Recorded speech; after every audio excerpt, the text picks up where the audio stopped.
Año 2013 en Moscú, Rusia, jugaron piezas blancas Magnus Carlsen, el actual campeón y mejor jugador del mundo, versus piezas negras Viswanathan Anand, el gran maestro y pedazo de crack de la India.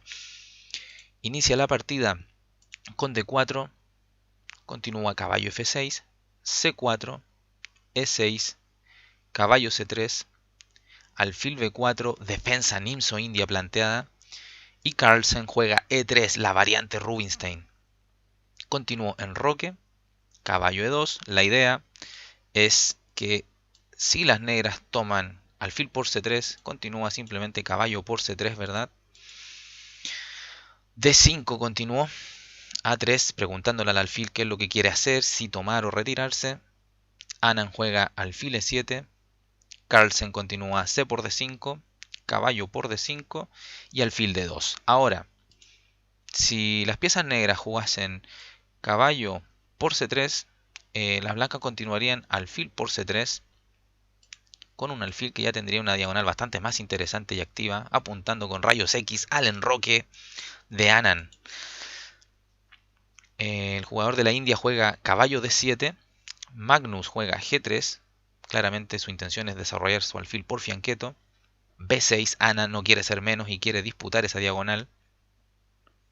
El noruego juega caballo por D5, E por D5, alfil G2, alfil B7 y alfil B4. Interesantísima jugada por parte de Magnus Carlsen, a lo que Anand responde con un caballo F6. Algunos se preguntarán, oye, pero ¿por qué no simplemente jugar un alfil por B4 jaque y A por B4, ¿verdad? Y dirán, bueno, los peones de las blancas están bastante feos, tienen peones doblados y aislados en la columna B, ¿verdad?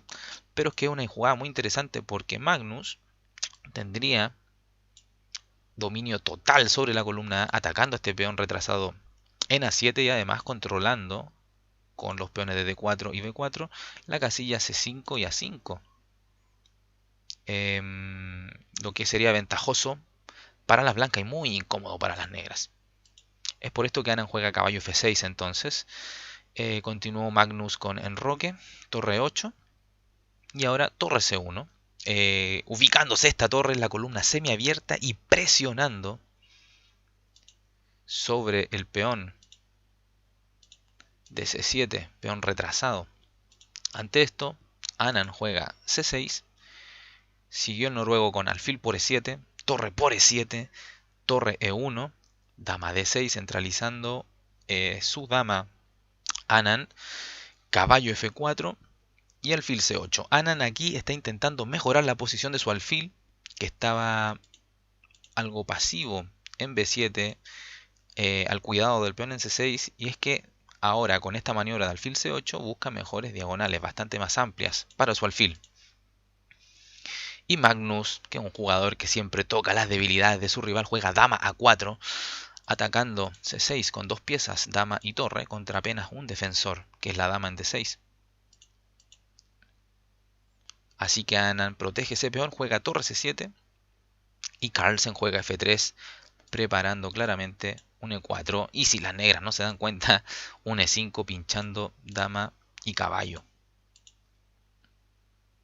Juega alfil E6 las negras, E4 juegan las blancas, D por E4 y F por E4. Nuevamente se está amenazando E5, pinchando a la dama y al caballo.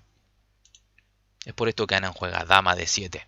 Y aquí tenemos una muy interesante posición. ¿Qué harías tú ahora si fueras las piezas blancas? Carlsen jugó D5, empezando a abrir todo ahí en el centro del tablero. Continuó Anand C por D5.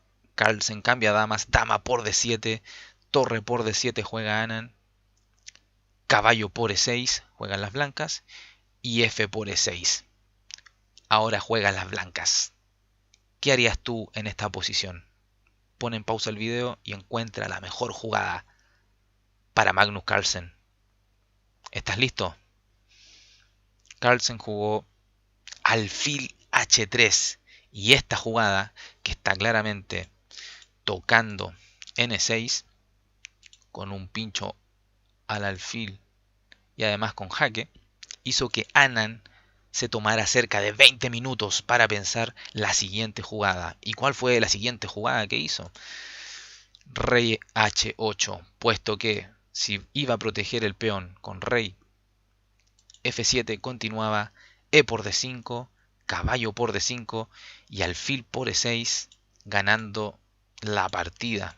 Una ganancia de calidad, pero interesante, y además, ¿por qué no? Tal vez hasta ganancia de pieza, si es que las negras jugaban sin mucho cuidado. Así que rey H8 juega Anand y E5 juega Carlsen. Incluso alfil por E6 directa era también jugable y ganadora. Pero las intenciones de Carlsen son otras. Juega E5 primeramente, caballo G8.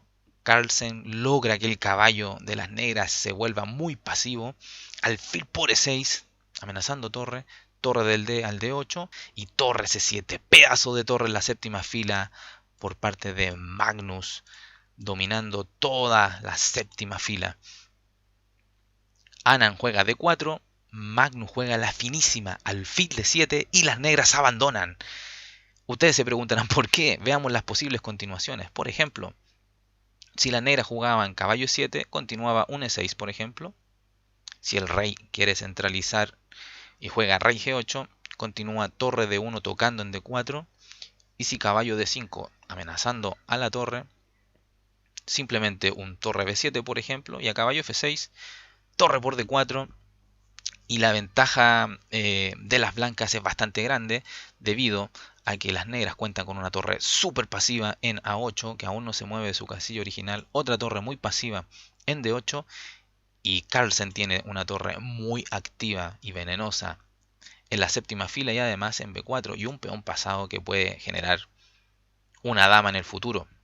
Así que eso, espero hayan disfrutado de esta partida, de la primera partida que publicamos de Magnus Carlsen, uno de los mejores jugadores de todos los tiempos, quizás para algunos el mejor ya, muy sólido jugador, un jugador posicional que saca ventajas posicionales y que además es bastante paciente y fuerza incluso muchas posiciones que terminan siendo como de tablas, él las logra ganar. Así que eso, muchachos, denle me gusta al video, compártalo con sus amigos, suscríbanse a nuestro canal y nos pueden seguir en las redes sociales, específicamente nuestra página de Facebook que está en la descripción del video. Un abrazo grande, chau chau.